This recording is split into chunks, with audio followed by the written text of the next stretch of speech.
sit down with us when we go to look at the county ordinance. And So, if the county okays it, then we need to. we will have to come back and make a revision. amend the- Exactly. Well, this just it doesn't specify anything about firearms, carrying firearms. Does It says will be prohibited from carrying firearms or making arrests of human beings. Oh, will be prohibited from carrying. Yes. That's one of them. Yeah. The other revision said that the carrying of a firearm shall be permitted, etc., with the animal control officer having a level of training and so forth. But that has been stricken. So the way this is worded, even if the county said he couldn't carry it in the city? We would have to have a revision. It's difficult when we're a joint board. I mean a joint. I'm not. Yeah, no. Yeah, and I don't think that'd be an issue if the county agreed that he can carry a firearm. I'm sure. I'm just thinking maybe we just, I would instead be of more- prohibiting it in here. I would be more comfortable if it just wasn't addressed. Yeah. Because in the past, the animal control officer has carried a firearm, and no one knew it, but I think the animal control officer was through the sheriff's department carrying a firearm. So just take out. I would just take that altogether. Okay, don't even mention it. And Okay. That's fine with us. I believe. Okay. that Yes. way, if they do, then you don't have to come back to President Biden. Because Okay. it would be contained within that, I think. Okay.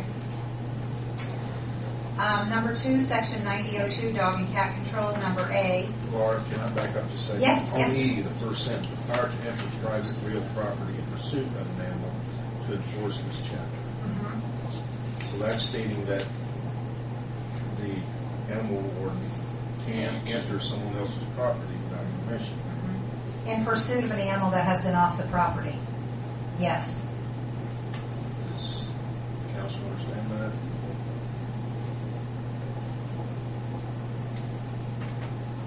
To me, it sounds like if a vicious animal runs across somebody's property, he has the right to chase the animal across the property. Would you do that if the animal wasn't vicious, just running loose? How would you know?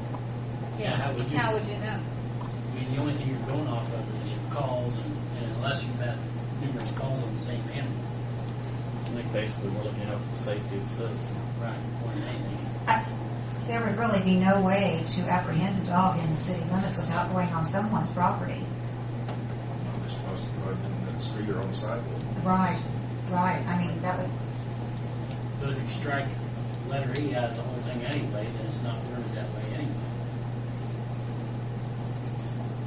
Well, there are certain things about E, though, that are. Right. That's something the council has to decide. I'm playing devil's advocate here, but you will, so everything is brought up. I don't know, I'm sort of thinking if an animal came across my yard, and backed me up into a corner, or I had kids outside, or maybe I didn't, I think I'd still want the animal removed from my yard so I could leave my premise or so on. I mean, I don't know. That's the way I would look at it. How many calls do you have? Legally, Mike, Let me just share. through your training. Yeah, through my training, if an animal, vicious or not, is running at large through somebody's yard, I do get the calls that an animal's been in my yard and ran through my yard. Of course, I know most of the time when I get there it's gone. But if an animal's going to be a problem, it usually be an aggressive animal.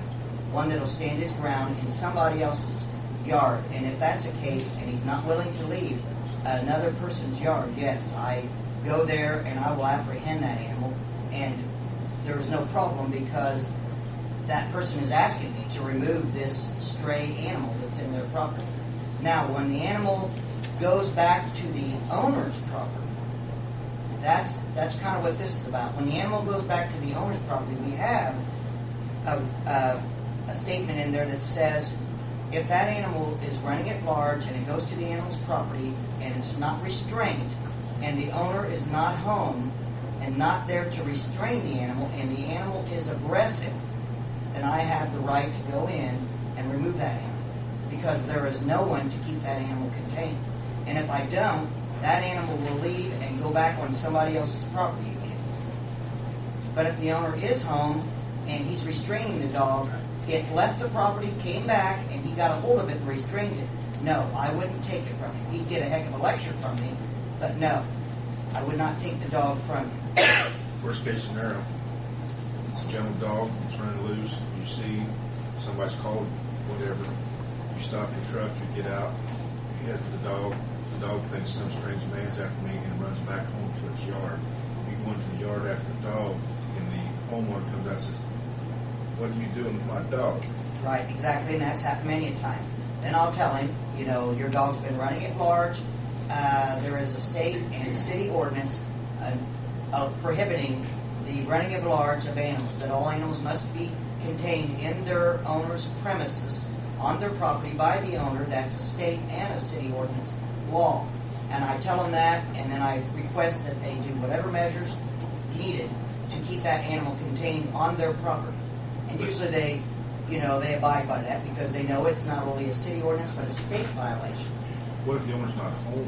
Then Then you're going to take then I'm going to take the dog, because there is no one there to restrain it, and it's going to get off the property again. And when you have a lot of female dogs that are out tethered outside that are in heat, that really becomes a big issue, especially spring and fall, because that dog is going to go all over the place, and that's when fights start to erupt. And you can't take a risk when it's summertime and children are out playing. It's not safe. Usually the calls I get are the animals showing aggression. I got a call Saturday morning, police call, to go to a residence because an aggressive dog came and chased a lady and her children up on the front porch and into the house. When I got there, the dog was gone, and I walked through all the neighbors' properties, and they knew it. I was looking for that dog and drove around many blocks to try to find it, with no success. But had I found the dog, I would have took him in. Well, and I think we should assume that they're going to use good judgment in these cases. Oh, that's good. And not, Mike has had training. I mean, he is certified level 1 NACA training, which is the National Animal Control Association, and they cover all of this, what you are legally allowed to do and not allowed to do. yeah, and any ordinance can be abused, and if that becomes an issue, I think we can address it later through an animal control board, I guess. Hope for good judgment. Yeah. So I'm okay with that. Okay. Before we, sorry for interrupting you. No, we have to all be on the same page. Section 90.02, dog and cat control, number A, definitions, page 2. We are adding habitual offender. We are defining habitual offender as any person or persons with 3 or more written violations in a 365-day period.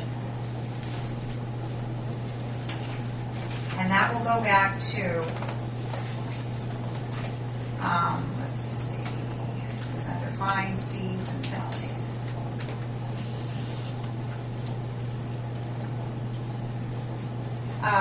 On page, I don't actually have the page, it's under the same section, 90.02, section K. I think it's like, maybe that is page 5. Do you have that page now? Yes. Okay.